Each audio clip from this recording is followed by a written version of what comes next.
sáàrin wa gẹ́gẹ́ bó ti jọba níbi gbogbo Olúwa jọba láàrin wa nínú ọ̀rọ̀ nínú gbogbo tá ó ṣe ẹ̀mí mímọ́ kó jọba kó sì darí wa lórúkọ Jésù Kristi Olúwa wa.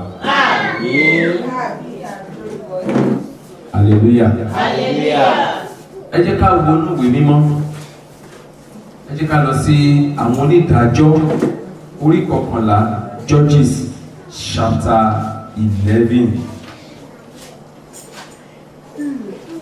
A fẹ́ sọ̀rọ̀ nípa kìràkìtà. Arákùnrin kan tí wọ́n pè ní Jẹ́fítà. Ìhà wo ló kọ sí mi? Ìhà wo ni eléyìí kọ sí ìwọ? Onídàájọ́ orí 11. Jẹ́fítà ọmọ orílẹ̀-èdè Ísírẹ́lì ni tí a bí ìdílé Gíleádì láti ti bí. Ẹni tó bá rí bẹ́ẹ̀ yẹn ẹ jẹ́ kí ó kà díẹ̀ fún wa. Jẹ́fítà ará Gíleádì sì jẹ́ akọni ọkùnrin. Jẹ́fítà ará Gíleádì sì jẹ́ akọni ọkùnrin. Ó sì jẹ́ ọmọ panṣágà obìnrin kan. Ó jẹ́ ọmọ panṣágà obìnrin kan torí pé wọ́n yan ìyá ẹ̀ lálé náà ṣe bí i. Torí náà ẹnikẹ́ni tó bá dẹ̀ síbẹ̀ wọ́n á ní ọmọ àlè ní ẹ̀wọ̀n. Nílẹ̀ Yorùbá wọ́n á ní ọmọ àlè ní lágbájá. Kí ló tún sọ? Gíleádì sì bí Jẹ́fítà. Aya Gíleádì sì bí àwọn ọmọkùnrin fún un. Yes. Nígbà tí àwọn ọmọ aya náà sì dàgbà, wọ́n sì lé Jẹ́fítà jáde. Wọ́n ṣe kí ni? Wọ́n lé jáde. Ẹ máa fọkàn sí o. Wọ́n sì wí fún pé. Wọ́n lé Jẹ́fítà jáde. Wọ́n sì wí fún pé. Wọ́n wí fún pé. Ìwọ kì yóò jogún ní ilẹ̀ bàbá wa. O ò ní ní nǹkan kan ìpín kankan ní ilé bàbá wa torí pé ọmọ àlè ni ẹ́. Ọmọ àjèjì obìnrin ni ìwọ ń ṣe. Nígbà náà ni Jẹ́fítà sá kúrò lọ́dọ̀ àwọn arákùnrin rẹ̀. Òun tún jókòó ní ilẹ̀ Tóbù. Àwọn ènìyàn lásán sì kó ara wọn jọ sọ́dọ̀ Jẹ́fítà. Àwọn wo ló kó ara wọn jọ sọ́dọ̀ Jẹ́fítà? Àwọn èèyàn lásán. Ṣé rí irú ìbòrò àgbẹ̀nà ti pè àwọn èèyàn lásán kó ara wọn jọ sí ọ̀dọ̀ Jẹ́fítà. Jẹ́fítà gan lára wọ́n lè kúrò nídìílé bàbá ẹ̀ wọ́n nítorí pé panṣágà nìyá ẹ̀ wọ́n yan ìyá ẹ̀ lálẹ́ ni wọ́n lè jáde òun náà wá di ọmọ ọ̀tá. Àwọn èèyàn lásán Bíbélì sọ fún wa pé èèyàn lásán wọ́n kóra wọn jọ ṣùgbọ́n ayé èèyàn lásán máa ń yí padà tó bá bẹ́ èèyàn ológo rìn. Ẹ tẹ̀síwájú. Wọ́n sì bá jáde lọ. Wọ́n bá jáde lọ. Ó ṣe lẹ́yìn ijọ́ mélòó kan. Àwọn Ámónì bá Ísírẹ́lì jagun. Ìdààmú wá dé bá ìdílé tó ti jáde. Àwọn ọmọ Ámónì wá bẹ̀rẹ̀ sí ní bá wọn jìjàkadì. Ìdààmú wá dé bá wọn wá rè pé ìdààmú ló dé tára rè pé wọ́n wí pé ọmọ iná làwọn rán síná. Ó sì ṣe o. Nígbà tí àwọn Ámónì bá Ísírẹ́lì jagun, àwọn àgbà Gíleádì sì lọ mú Jẹ́fítà láti ilẹ̀ Tóbù wá. Wọ́n sì fún Jẹ́fítà pé wá jẹ́ olórí wa kí àkérè bá àwọn ọmọ Ámónì jà. Ọmọ panṣágà ọjọ́ kìíní àná tí àwọn ènìyàn lásán tẹ̀lé kiri ni àwọn tí wọ́n sọ pé àwọn kì í ṣe èèyàn lásán bí àwọn jẹ́ ojúlówó ọmọ inú ìdílé náà wá dìde ń sìn náà wá wà lọ wọ́n wá wà lọ. Ó sọ pé níjọ́ ọjọ́ kan ayé yóò mọ rírì rẹ̀. Jésù Kristi. They will know your importance. Wọ́n mọ̀ yìí pé wọ́n gẹ̀ lásán ni ṣùgbọ́n ológo tá ń bọ̀ wá fi ẹnu ògbó pè ló máa jẹ́ lórúkọ Jésù. Wọ́n wá lọ bá wọ́n wá bẹ́ẹ̀ kí ni nǹkan tó sọ fún un? Jẹ́fítà sì wí fún àwọn àgbà Gíleádì pé ẹ̀yin kò wá ti kórìíra mi. Ṣé bẹ́ẹ̀ ti kórìíra mi látijọ́ èmi ẹni tẹ́ ti kọ̀ sílẹ̀ tẹ́ ti kórìíra látijọ́ yìí? Ẹ̀yin kò wá ti lé mi kúrò ní ilẹ̀ bàbá mi. Láti fi ṣe tí ẹ̀yin fi tọ̀ mí. Èyí ṣe tí ẹ̀yin sì. Ẹ ti lé mi kúrò ní ilé bàbá mi pé mi ò lè rògbòlò pé mi ò jẹ́ nǹkan kan kí ló wá dé tẹ́ fi tọ̀ mí wá? Nísinsìnyí. Nígbà tí ẹ̀yin wà nínú ìpọ́njú. Àwọn àgbà Gíleádì sì wí fún Jẹ́fítà pé. Nítorí náà ni àwa ṣe padà tọ̀ nísinsìnyí kí wọ́n kí o lè bá wa lọ kí o sì bá àwọn Ámónì jà kí o sì jẹ́ olórí wa àti gbogbo àwọn ará Gíleádì. Ẹ̀gbọ́n wọ́n ní nísinsìnyí pé kó máa jẹ́ olórí àwọn ẹni tán ti kọ̀ sílẹ̀ tán ti ní pé kò jẹ́ nǹkan kan tán ti sọ wípé wọn ò mọ eré èèyàn lásán ni ẹ́ òun ló wá padà di ẹni tí wọ́n tọ̀ lọ nísinsìnyí pé wá gbà wá là wá máa jẹ́ olórí wa àbí òkúta tí ọ̀mọ̀lé kọ̀ sílẹ̀ ó di pàtàkì ìkólé. Bíbélì sọ fún anúwé Àìsáyà ó ní ìwọ ó ṣe olórí àwọn akóniṣiṣẹ́ rẹ, àwọn tó ti gàn ọ́ ìwọ ló padà máa ṣe àkóso wọn, àbí bẹ́ẹ̀ kọ́? Bẹ́ẹ̀ ni yóò lórúkọ Jésù. Ìwọ ẹni tá a ti kọ̀ sílẹ̀, tá a ti rò pé ó tán fún ọ, pé kò síbi kankan tó fẹ́ gbéyà sí mọ́, tá a ti ròyìn pé lọ́tún àti lósì òwúlò ọmọ pàpàlà gidi kan lásán, ẹ ṣáàjì ó máa kórí tó jẹ́ pé bó ṣe ń sán káàkiri ayé nìyẹn. Ṣùgbọ́n ó di ẹni tí gbogbo ẹbí ìdílé dìde sí tọ̀lọ́ba. Ohun tí mo ń sọ tẹ́ bá ka ẹsẹ̀ náà tẹ̀síwájú ní Onídàájọ́ chapter 11 yìí, Jẹ́fítà wá gbà fún wọn, ó ní ó dáa. Níwọ̀n tó jẹ́ pé èmi ni màá máa ṣe olórí yín láti àsìkò yìí lọ, màá tẹ̀lé yín. Jẹ́fítà wá padà, ó tẹ̀lé wọn lọ. Nígbà tí Jẹ́fítà padà tẹ̀lé wọn, ó wá ránṣẹ́ sí ọba àwọn Ámónì tí ó ń bá ìdílé Gíleádì jagun Ísírẹ́lì. Ó wá sọ fún ẹ pé kí ni tèmi tiẹ̀ ìwọ ọba Ámónì tó fi tọ̀ mí wá fún ìjàkadì wọ̀nyí. Lọ́rọ̀ kan sá ìjà ṣẹlẹ̀. Ẹ wo verse 14. Ó ní Jẹ́fítà sì tún rán oníṣẹ́ sí ọba àwọn. Ó rán oníṣẹ́ sí ọba àwọn Ámónì. Ó sì wí fún pé báyìí ni Jẹ́fítà wí. Ísírẹ́lì kò gba ilẹ̀ Móábù tàbí ilẹ̀ àwọn ọmọ Ámónì. Ṣùgbọ́n nígbà tí Ísírẹ́lì gòkè sí Íjíbítì wá, tí wọ́n sì rìn ní aginjù títí dé Òkun Pupa, tí wọ́n sì dé Kádẹ́ṣì. Nígbà náà ni Ísírẹ́lì rán oníṣẹ́ sí ọba Édómù wípé, mo bẹ̀ ọ́, jẹ́ kí èmi kọjá ní ilẹ̀ rẹ. Ṣùgbọ́n ọba Édómù kò gbọ́. Bẹ́ẹ̀ gẹ́gẹ́ ó sì ránṣẹ́ sí ọba Móábù pẹ̀lú, ṣùgbọ́n kò fẹ́. Ísírẹ́lì sì jókòó ní Kádẹ́ṣì. Nígbà náà ni ó rìn láàrin aginjù, ó sì yí ilẹ̀ Édómù àti ilẹ̀ Móábù ká, ó sì yọ ní ìhà ìlà oòrùn ní Móábù. Ẹ wo nǹkan tó ń jà sí tí ọba Ámónì fi sọ pé dandan kó òun fẹ́ gba ilẹ̀ ní Ísírẹ́lì ní ọwọ́ rẹ̀. Gbogbo agbára tó bá sọ wípé òun fẹ́ gba ogún ògbó tó ti jẹ ní ọ̀dọ̀ Ọlọ́run láti dá fún ọ, tó ní dandan sẹ́ àbí tí ń bá lé tí ń bá gbà lọ́wọ́ rẹ̀, tó fẹ́ sọ ọ́ dẹni yẹ̀yẹ́ lórúkọ Jésù Kristi lónìí, ọ̀run báwí. Àmín Jésù Kristi. Jẹ́fítà wá dìde pé kò ní ṣeé ṣe láti gba ilẹ̀ ní Olúwa lọ́wọ́ àwọn ènìyàn Ọlọ́run. Àwa ni irú ọmọ Ọlọ́run, àwa ni ọmọ Ọlọ́run, àwa tá a ní ilẹ̀ ìní Olúwa Ọlọ́run alààyè tá a sì fi fún lélẹ́yìí. Lórúkọ Jésù Kristi kò sì ní bọ́ sọ̀rọ̀ lọ́wọ́ wa. Àmín Jésù. Ó wá múra ogun. Kí Jẹ́fítà tó múra ogun yìí, ṣé mọ̀ pé ẹ̀yà kan ní Gíleádì jẹ́ láàárín àwọn ẹ̀yà 12 tó wà nílẹ̀ Ísírẹ́lì. Jẹ́fítà wá ránṣẹ́ sí àwọn ẹ̀yà tó kù pé ẹjọ́ wọ́n bá mi jìjàkadì, ẹ dìde kẹ́ ẹ parapọ̀ mọ́ mi, kẹ́ ẹ dẹ̀ ràn mí lọ́wọ́ kí èmi lè borí ìjàkadì yìí. Àwọn ẹ̀yà tó kù pàápàá Éfrémù kò dá sí i. Wọ́n wòye pé ṣe bẹ́rù pé lè jáde, wọ́n dá sí i. Jẹ́fítà wá ṣe kankan, ó wá dá májẹ̀mú níwájú Ọlọ́run. Nígbà tó dá májẹ̀mú yìí níwájú Ọlọ́run, ó ní bí ìwọ Olúwa bá ràn mí lọ́wọ́ tí mo sì lọ jagun yìí, tí mo sì borí, tí mo sì dé, ohun àkọ́kọ́ tó bá jáde ní ilé mi lèmi ò fi fún ọ. Bó bá jẹ́jẹ́ ronú dáadáa kó tó jẹ, àbí tó ló bá ti jẹ ó ti jẹ nìyẹn. Lóòótọ́ Jẹ́fítà lọ sí ojú ogun yìí. Verse 33 ẹ kà fún mi. Jẹ́fítà lọ sí ojú ogun, ó sì pa wọ́n ní ìpakúpa láti Aroeri lọ. Bẹ́ẹ̀ni. Títí dé àtiwó Mínítì, àní ogun ìlú, títí ó fi dé Abẹ́lì Kíránímù. Bẹ́ẹ̀ ni aṣẹ́gun àwọn ọmọ Ámónì níwájú àwọn ọmọ Ísírẹ́lì. Bẹ́ẹ̀ni. Jẹ́fítà sì bọ́ sí ilé rẹ̀ ní Mísípà. Sì kíyèsí. Ó jà ogun náà, ó ṣẹ́gun. Ṣùgbọ́n kíní kan wá ṣẹlẹ̀ nígbà tó jagun tó ṣẹ́gun tó padà lọ sí ilé ẹ̀ ní Mísípà, tó ń jó, tó ń yọ̀ pé ogun ṣẹ́.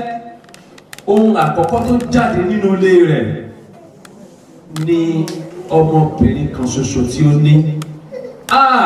Bàbá òun ti ṣẹ́gun ló ń jó bọ̀. Inú Jẹ́fítà sì bàjẹ́ gidigidi. Ayọ̀ ọjọ́ náà di ìbànújẹ́. Ayọ̀ rẹ̀ ò ní di ìbànújẹ́ láíláí.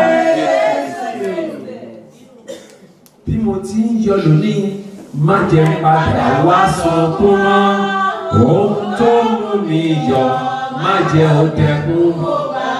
Ẹ kọrin mo ti ń yọ̀ lónìí má jẹ́ padà wá sunkún mọ́ ohun tó mú mi yọ̀ má jẹ́ ó dẹkùn. Ayọ̀ mi kò ní di ìbànújẹ́ lórúkọ Jésù. Sọ bẹ́ẹ̀. Kéèyàn ti máa yọ̀ kó ti ṣe gbogbo tán ní kí wọ́n máa jẹ kí wọ́n máa mú sí i mo máa dúpẹ́ lọ́wọ́ Ọlọ́run kan ní báyìí ni kò ní jẹ́ tiwa lórúkọ Jésù. Ẹ̀jẹ̀ tó jẹ́ ohun ọmọ náà lẹ́yìn ìgbà tí ọmọ náà bẹ̀ pé bàbá mi jẹ́lẹ̀ bí kí ó lọ sórí òkè yìí kó òun ṣọ̀fọ̀ ìgbà ń dí àwọn dáadáa lẹ́yìn ìgbà tó ṣe tán wọ́n pa òun forúkọ fún Ọlọ́run. Ẹ wo àdánù èyí tí Jẹ́fítà ní lórí pé ó lọ jìjàkadì fún ìdílé bàbá rẹ̀. Kété tó ṣe lè tán ẹsẹ̀ orí 12 Judges chapter 12 làwọn ẹ̀yà Ephraim wá dìde wọ́n wá rí nígbà tó ń lọ sójú ogun wọn àdá sí nígbà tó jìjàkadì ẹnikẹ́ni ò ràn lọ́wọ́ nígbà tó ń fi orí la ikú lọ kò sẹ́ni kankan tó dá sí.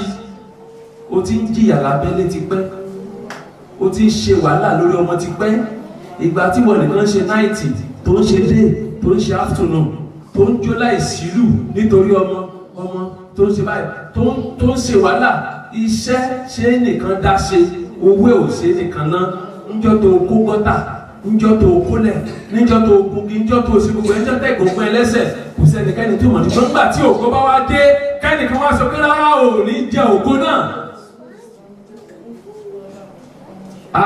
Irọ́ ni ọ̀tá ń pa. Kí ni nǹkan tó ṣẹlẹ̀ ní chapter 12? Àwọn ọkùnrin Ephraim sì kó ara wọn jọ. Àwọn ọkùnrin Ephraim ṣe kí ni? Wọ́n wá kóra wọn jọ. Àwọn wo ló kóra wọn jọ pọ̀ sí ọkàn rẹ pé irọ́ ni sẹ́ pé ò ní làlùyọ. Àwọn kan pọ̀ ọjọ́ ti pẹ́ tí mo ti ń gbàdúrà. Ọjọ́ ti pẹ́ tí mo ti ń gbàdúrà.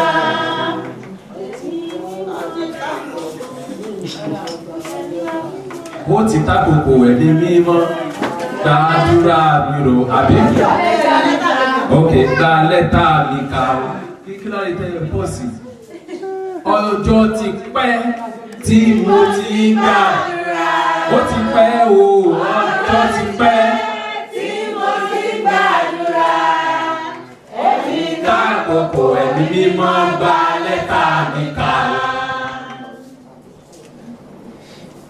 Àsìkò ẹ ti dé lónìí gbogbo ayé ẹ ṣẹlẹ̀ kí ló ṣẹlẹ̀ àwọn tí bá ní du ògo ti dé sí iṣẹ́ àwọn pé ògo ti yọ ó ti ṣẹ́gun ó ti gbalẹ̀ ó ti forí lakú ó ti wá gba ilẹ̀ wá gbá ìwọ yìí náà ló fẹ́ máa ṣe alákòóso agbègbè yìí náà rárá wa nígbà Ephraim bá dìde sí i kà síwájú sí i. Wọ́n sì kọjá sí àríwá wọ́n sì wí fún Jẹ́fítà pé èéṣe tí wọ́n fi ré kọjá láti bá àwọn ọmọ Ámónì jà tí wọn kò sì pè wá kí àwa kí ó lè bá ọ lọ.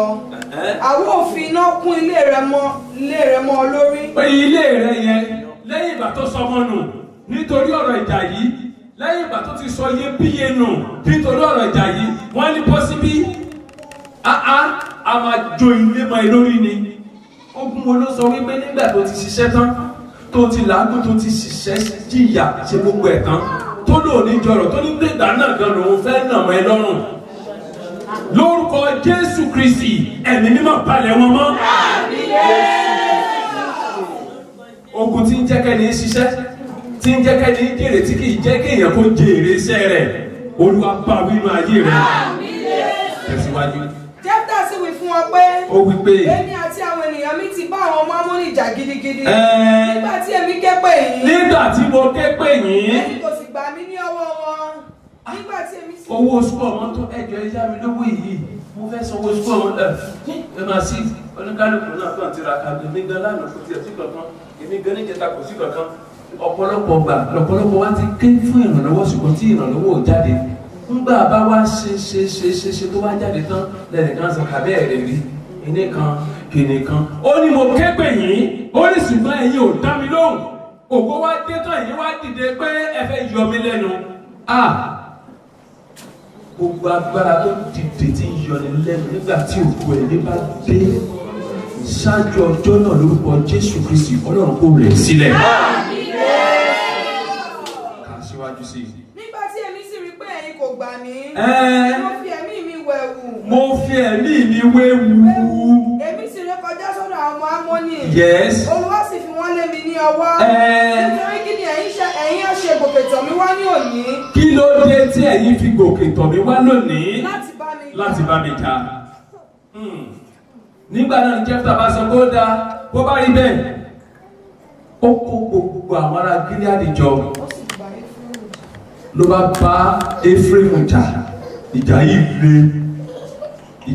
le gidi púpọ̀ tó jẹ́ pé ọgbọ̀ngbọ́n báyìí ló fi ṣẹ́gun rẹ̀.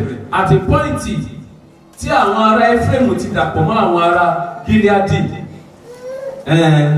Ọ̀tá lẹ́ni bá dẹ̀ ìgbà nígbà tó bá rí pé ọwọ́ ju òun á ṣe bí ọmọ inú ilé lòun á máa wo ọmọ inú ilé, ṣùgbọ́n ní nǹkan kan tẹ̀ fi dá ọmọ inú ilé yàtọ̀ sí ọ̀tá lẹ́ni bá dẹ̀yìn.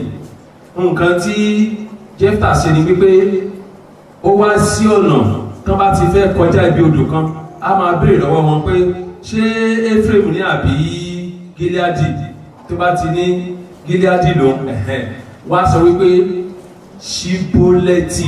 Àwọn ọ̀wá mọ̀ ń pè bíi ti Ọ̀yọ́ náà Ṣíbólẹ́tì ẹ̀wọ̀n kó pẹ́ táwọn kan ti pè sí, so kì í ṣe Ọ̀yọ́ nìkan ṣoṣo ló ń pè sí.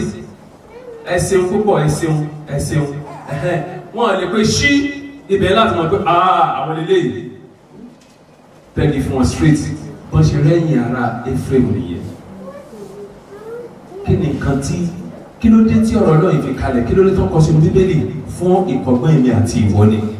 Wọ́n fẹ́ sọ fún wa bí ayé ṣe rí, bí èèyàn ṣe ń hùwà, bí ọ̀tá ṣe ń dìde ogun sí ni.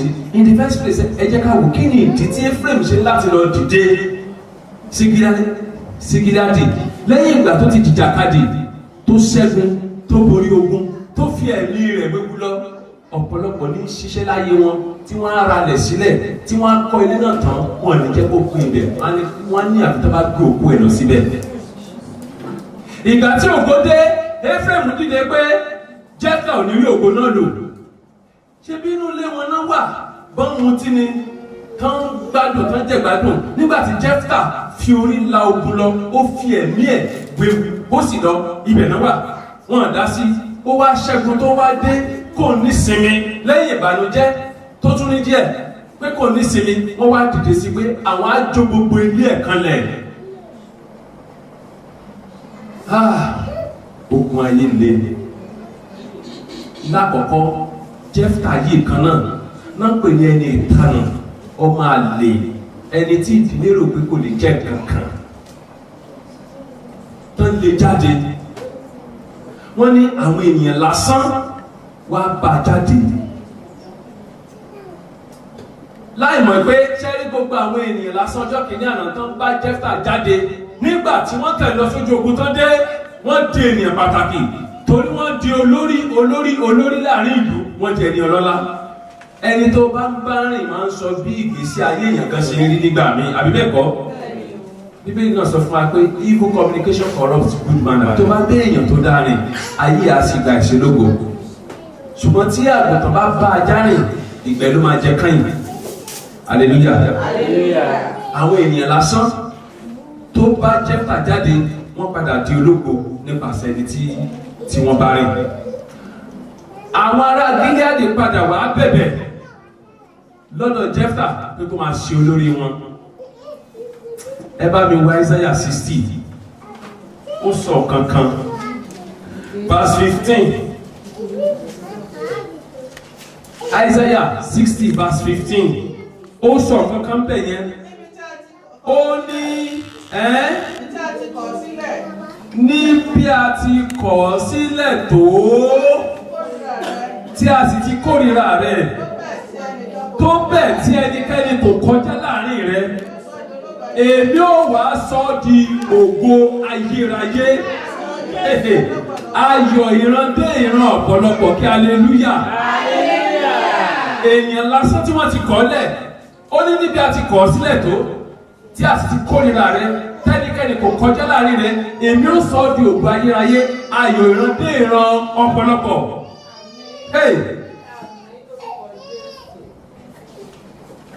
sọ ẹ̀gàn mi di ògo ẹ̀gàn wá ṣe kí ni ó di ògo ayé tí wọ́n á bínú.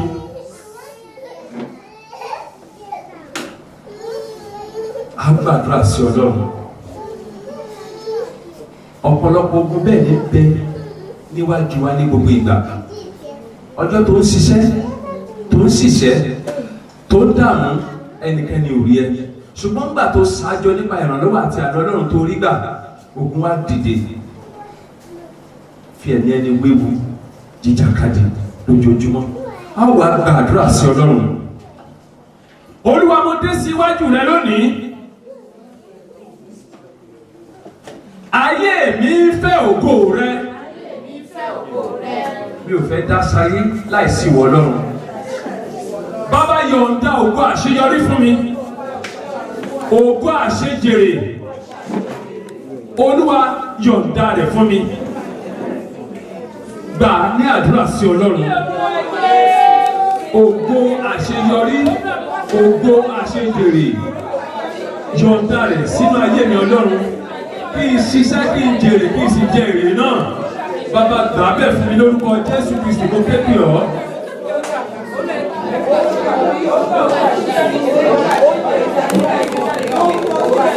Jésù Olúwa wa má padà má yọ ọwọ́ rẹ lọ́rọ̀ mi má padà lẹ́yìn mi ọba láé sọ bẹ́ẹ̀. Má padà bàbá rere má yọ ọwọ́ rẹ lọ́rọ̀ mi má padà lẹ́yìn mi ọba láé má padà má yọ ọwọ́ rẹ lọ́rọ̀ mi má padà lẹ́yìn mi ọba o.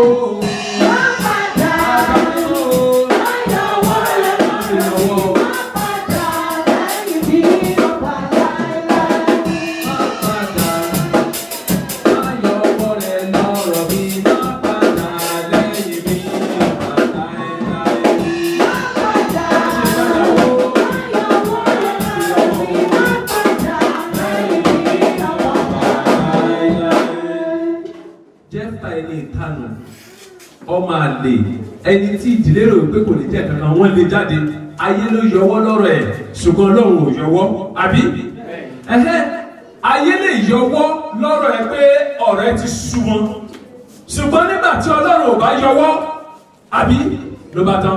Bàbá mi ti ń bẹ ní ọ̀run gbé ìrànlọ́wọ́ ládìde fún ayé mi má ṣe yọwọ́ rẹ kúrò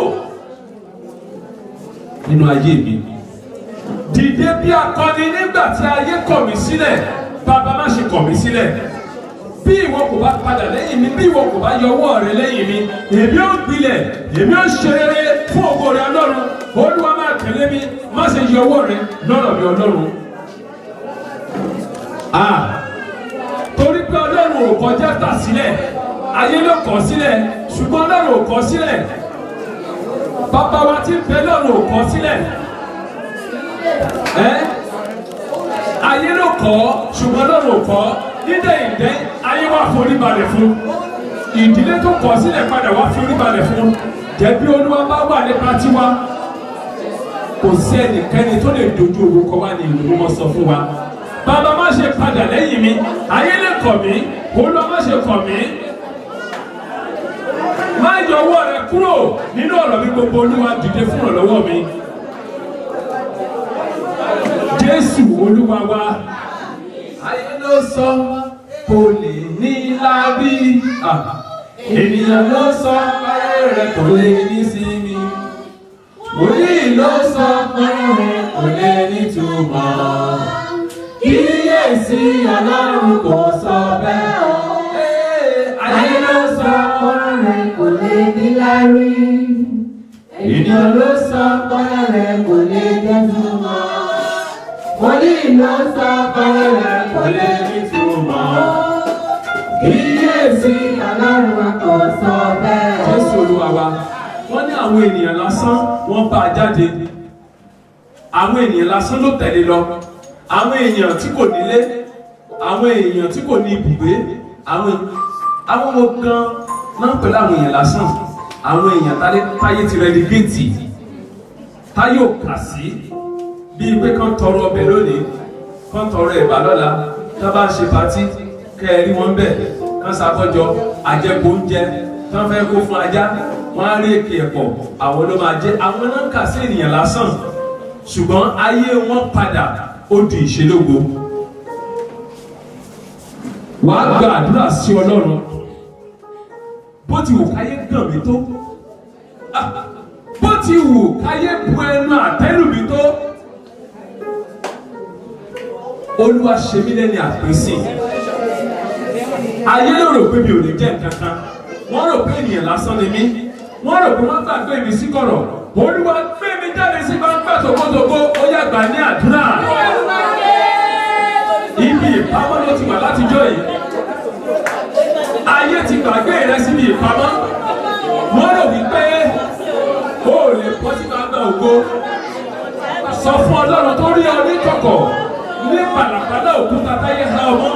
Olúwa gbé mi jáde tòkótòkó. Ọlọ́run gbé mi jáde tòkótòkó. Gbé mi sókè tòkótòkó. Fà mí jáde sí gbangba ògo. Ayé pọ̀ mí, wọ́n ṣe bí ènìyàn lásán ni mí, ṣùgbọ́n pẹ̀lú ẹni ayé mi, ẹni ògo ni mo jẹ́, wọ́n sì rí ògo lò, gbé mi jáde sí gbangba ògo Ọlọ́run.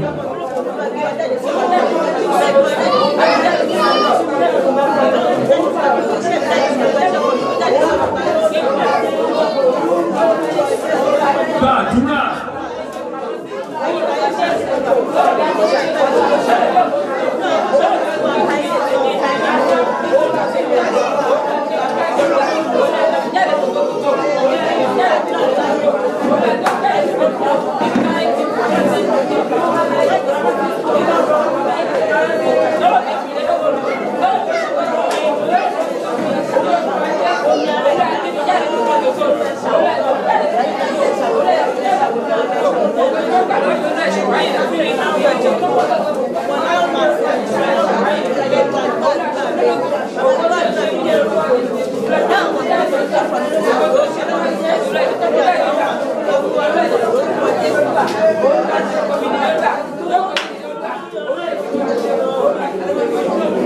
Jésù Olúwa wa.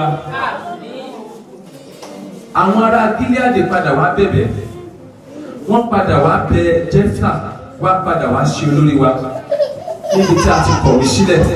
Olúwa fi mí ṣe olórí pátápátá níbi tí a ti kẹ́gàn mi. Olúwa sọ mí di ẹbí òkìkí. Gbogbo ẹlẹ́gàn ayé ti fi pè é tẹ́lẹ̀. Olúwa padà jẹ́ kí wọn tó tẹríba níwájú mi. Gbogbo àwọn agbéraga àwọn afìyàjẹni, bàbá fún mi ní agbára láti ṣe àkóso wọn. Ọ̀rọ̀ Ọlọ́run wípé èmi ó ṣe àkóso àwọn anilára mi gbogbo. Èmi ni wọ́n máa ṣe àkóso àwọn anilára mi. Bàbá fún mi ní agbára láti ṣe àkóso àwọn anilára mi. Nínú ìdílé tó ti gbọ̀n mí, nínú ẹbí tó ti lépa mi fún ibi tí wọ́n rò pé mi ò ní jẹ́ ènìyàn, bàbá mú mi padà síbẹ̀ kí n lọ ṣe àkóso wọn. Ọ̀rọ̀ rẹ̀ sọ wípé èmi ó ṣe àkóso àwọn anilára mi.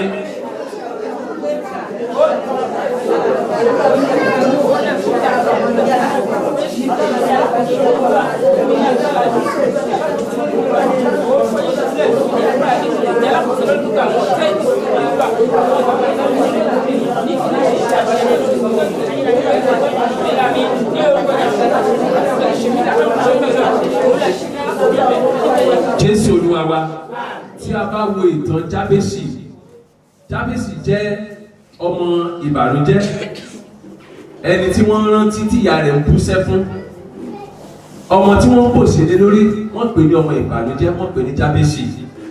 Ṣùgbọ́n Jábésì lọ sí ilé Olúwa, ó ní Olúwa ìwọ ìbàjẹ́ mú búburú kúrò kó sì ṣe mí ní ológo títí gbogbo ọjọ́ ayé mi.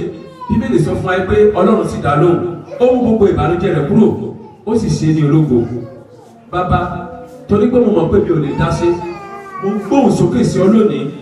Olúwa bójú wo ẹkún mi, bójú wo ìdààmú mi, bójú wo ayé mi, bójú wo ìlàkàkà mi lónìí. Ọlọ́run Olódùmarè, sọ mí dẹni ìbùkún fún. Má jẹ́ kí n ráre láyé tí wá àdúrà. Má jẹ́ kí n ráre láyé tí mo wáyé Ọlọ́run tó dá ọ̀run àti ayé.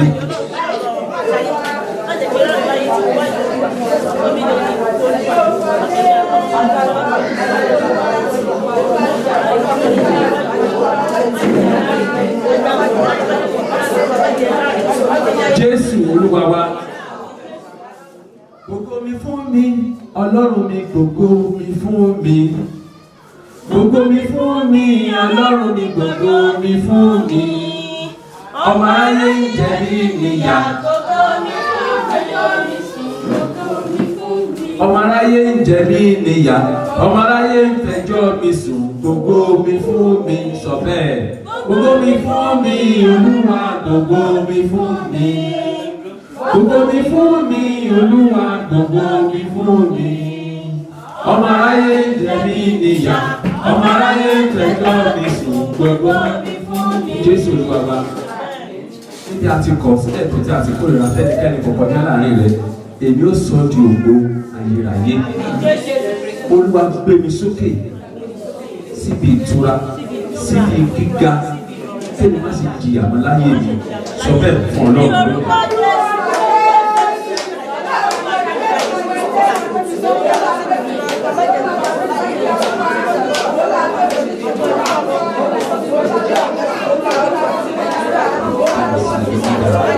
Mo rí ni kí n máa jẹ́, má ṣe jẹ́ ìrù. Mo rí ni kí n máa jẹ́, má ṣe jẹ́ ìrù. Bàbá tó mi ṣe ìdíjà.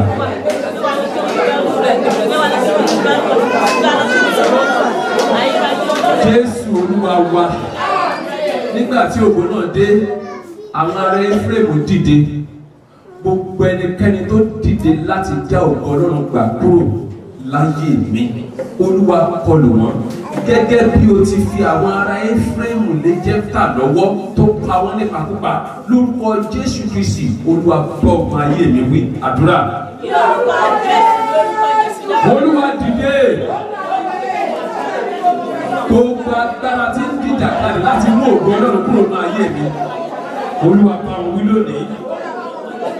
Ìwọ obìnrin, ògo Ọlọ́run ni pé kó o lọ́kọ, kó o ní ìbàlẹ̀ ọkàn, kó o sì bímọ, kó o sì ṣèyí àwọn ọmọ pẹ́pẹ́pẹ́. Ìwọ ọkùnrin ní pé bí o ní àdìtọ́ àtàlẹ́sẹ́kù, kó o sì lè pèsè fún ilé rẹ, kó o jẹ́ ní àríkẹ́ lọ́dọ̀ aya rẹ àti lọ́dọ̀ ènìyàn gbogbo.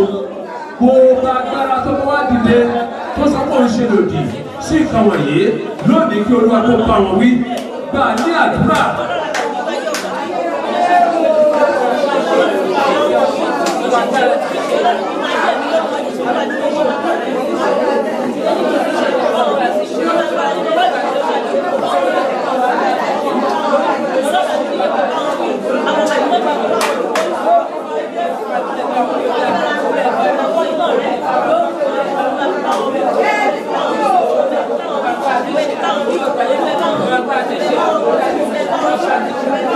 Jésù Olúwa wa. Agbára tí ń lu nípa lọ́jọ́ ògo ẹni, ó ti ń ṣiṣẹ́ láti jọ́ yìí. Èrè wá dé, ó yẹ kó yọ̀. Ikú wá dé, kó má ṣe níbẹ̀ lórúkọ Jésù.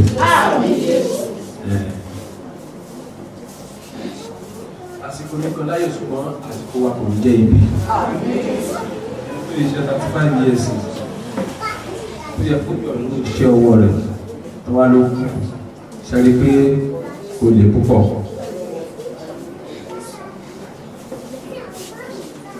Olúwa dìde, Olúwa dìde.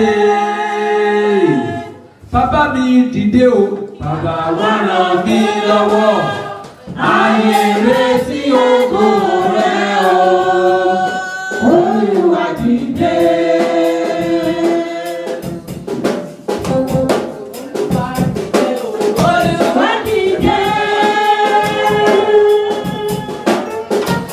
Bàbá mi dìde o, bàbá wa ràn mí lọ́wọ́.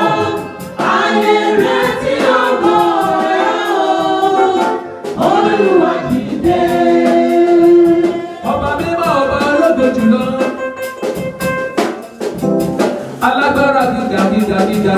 gíga bàbá. Ayé retí ògo rẹ o, Olúwa dìde. Olúwa dìde. Olúwa dìde. Bàbá mi dìde. Bàbá wa ràn mí lọ́wọ́. Ayé retí ògo rẹ o, Olúwa dìde. Bàbá mímọ́ ológo jù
orúkọ Jésù Kristi tó ga ju ayé lọ, ó sán bí àrá kọjá àrá lọ, ó parapọ̀ lọ sáàrin àwọn ọlọ́tẹ̀ òtúmọ̀ká, òun ni ọba ìdípọ̀tẹ̀ mọ́lẹ̀, ọba tí ń gba eré ẹni padà fún ni. Ó ní ó wí fún gúúsù wípé má ṣe dá a dúró, ìlà oòrùn má ṣe dè lọ́nà, ìrì ayọ̀ mi káàkiri orígun mẹ́rin àgbáyé látòkè nílẹ̀ kó má ṣe dènà rẹ̀, gbà ní àdúrà. Òun ni Ọlọ́run tó dá ìkólọ Síónì padà, dá ìkólọ ayọ̀ mi padà. Ogun ojú oorun ti kó ní èrè lọ púpọ̀, ogun ojú ayé ń lépa ní lójoojúmọ́. Bàbá dìde kó kó nǹkan tó má ṣe kó èrè iṣẹ́ mi lọ.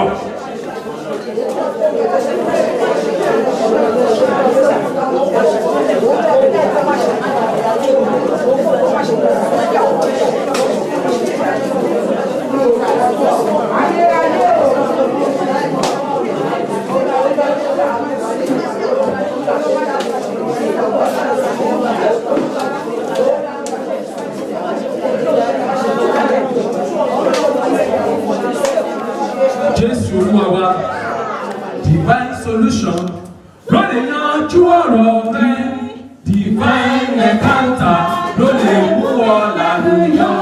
What natural power cannot do in your life, supernatural power we set you in a second.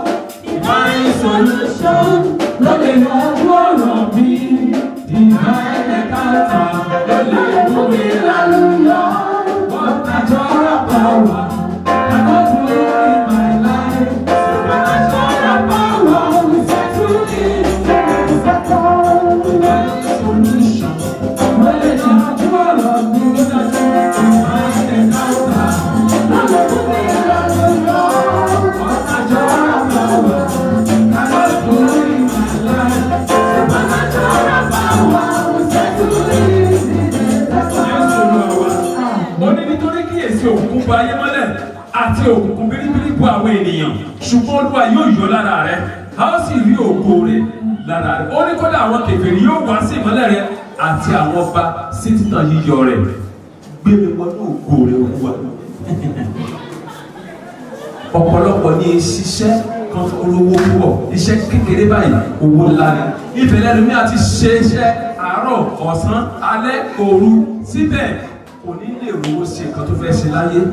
Iṣẹ́ kọ́ ni owó. Ó ní òkùnkùn bu ayé mọ́lẹ̀ àti òkùnkùn biribiri bu àwọn ènìyàn, ṣùgbọ́n Olúwa yóò yọ lára rẹ̀, a ó sì rí ògo rẹ̀ lára rẹ̀. Ògo Olúwa yọ jáde. Ló fi máa jẹ́ wípé bí àwọn ọ̀run ti ń sọ̀rọ̀ ògo Ọlọ́run, káyé mi kó polongo ògo Ọlọ́run. Wọ́n á tọ́ka sí pé irú ọmọ tí Olúwa kù sílẹ̀ lélẹ́yìí.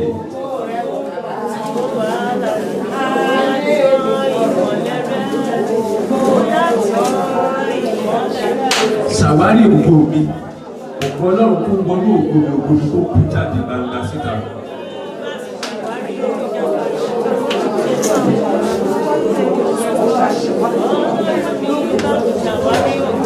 Kò ṣe Olúwa, bàbá dúpẹ́ ní ọwọ́ rẹ torí tí o gbọ́ ti wá. Lórúkọ Jésù Kristi Olúwa wa. Mo gbàdúrà fún ọ lórúkọ Jésù. Gbogbo agbára tó kóra wọn jọpọ̀ tó ń lépa ògo ayé rẹ kiri lónìí, Olúwa tú wọn ká. Gbogbo ogun tó sọ wípé bó ti ṣiṣẹ́ tó pé ò ní rí ọ̀nà gbé gbà, lónìí ẹ̀mí mímọ́ bá wọn wí. Agbára ìjàkadì ọ̀tá tó dúró dì ọ́ lójú oorun lọ́gànjọ́ òru tó ń sọ wípé ó fẹ́ sùn, ẹ jẹ́ ká lè ká bá ẹ lọ pàdé rẹ̀ lójú oorun. Lórúkọ Jésù Kristi, Olúwa bá ògùn náà wí. Agbára tí kì í jẹ́ kéèyàn kó ṣe àṣeyẹ àti àṣeyọrí lónìí, Olúwa bá wí nínú ayé rẹ̀. Aláboyún kó bímọ yìí lórúkọ Jésù Kristi. Àgàn mo pàṣẹ lónìí lórúkọ Jésù Kristi, ẹ di ọlọ́mọ. Ìwọ onírò bínú jẹ́ lórúkọ Jésù Kristi, di aláyọ̀. Gbogbo aláìsàn tó ń wojú Olúwa tó sì gbàgbọ́ lórúkọ Jésù Kristi, gba ìwòsàn rẹ. Bí ayọ̀ rẹ ti ń dé lórúkọ Jésù, ìbànújẹ́ kò ní wọnú rẹ. Bí ayọ̀ rẹ ti ń gbilẹ̀ lórúkọ Jésù Kristi, ìdààmú kò ní wọnú ayọ̀ rẹ. Bàbá mi ti bẹ ní ọ̀run, bó ti ṣe èrè sórí ewé bá di ọ̀tun ni. Ǹjẹ́ àdúrà yìí kó jẹ́ gẹ́gẹ́ bí ìrì sórí ayé rẹ, kí ayé rẹ kó gba ìṣelógo. Bẹ́ẹ̀ ni kó rí. Ó ti rí bẹ́ẹ̀ lórúkọ Jésù Kristi Olúwa wa. Jẹ́ ká jọ dúpẹ́ lọ́wọ́ Ọlọ́run. Má sọ pé ó kéré o, má sọ pé ó kéré, má sọ pé ó kéré o, má sọ pé ó kéré. Ẹni mímọ́ gba yìí gbọ́ pẹ̀lú má sọ pé ó yá o. Má sọ pé ó kéré o, má sọ pé ó kéré. Má sọ pé ó kéré o, má sọ pé ó kéré. Ẹni mímọ́ gba yìí gbọ́ pẹ̀lú má sọ pé ó kéré. Ọba mi mọ́ olúfẹ́ lọ́wọ́ rẹ̀ ò bàbá. Ọba mi mọ́ ọ̀wọ́ olódò jùlọ. Ọba tí ń gbọ́ àdúrà bàbá o ṣeun. Onílé ọlá aláta láìjúra. Ọlọ́pẹ́lọpẹ́ yóò ní ìyẹn fún bàbá rere. Olùfẹ́ ọpẹ́ lórí àgbà ìtọ́jú bàbá rere. Ẹni mímọ́ báyìí gbọ́ pẹ̀lú máa sọ òkèèrè. Má sọ pé ó kéré o, má sọ pé ó kéré. Má sọ pé ó kéré o, má sọ pé ó kéré. Ẹni mímọ́ gba yìí gbọ́ pẹ̀lú má sọ pé ó kéré. Ọpẹ́ ni fún bàbá tó fi bàbá gbogbo lọ. Ọpẹ́ ijó ayọ̀ ayọ̀ ní tiwa lọ́dọ̀ gbogbo.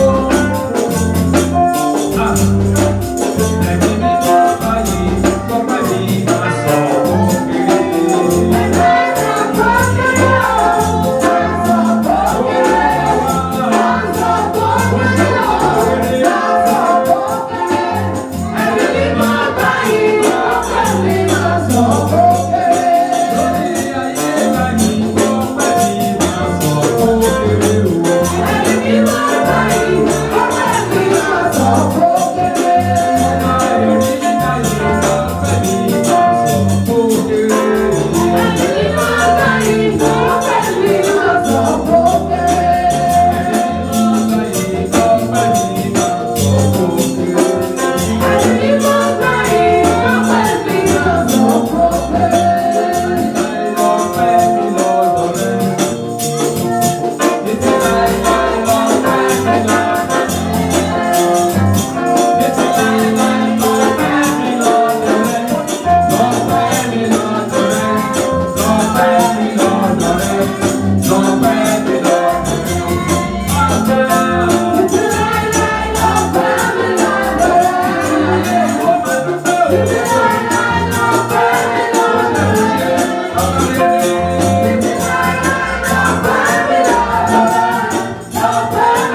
Jésù Olúwa wa, kí Olúwa kó gbàdúrà wa, kó sì máa fẹ́ lọ, kó má ṣe fi wá sílẹ̀. Lórúkọ Jésù Kristi Olúwa wa. Fẹ́ kí a máa fi wá sọ̀rọ̀ yìí nísìnyí. Ayọ̀ ni o.